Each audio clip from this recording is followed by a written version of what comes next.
The Samsung Galaxy S25 Ultra is about to get even more stylish with the introduction of a new color option. Currently, the Galaxy S25 Ultra boasts 7 official colors. Retailers and Samsung offer titanium black, titanium gray, titanium white silver, and titanium silver blue. Meanwhile, exclusive to official Samsung stores are titanium jet black, titanium jade green, and titanium pink gold. Samsung India is teasing an 8th color, hinting at a darker shade. The teaser showcases an S Pen in a deeper hue than the existing titanium gray.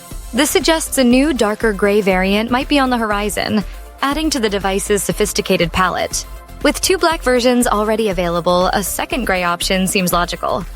However, it's unclear if this new shade will be exclusive to India or if it will reach other markets. As anticipation builds, Samsung fans worldwide are eager to see this new addition to the Galaxy S25 Ultra lineup.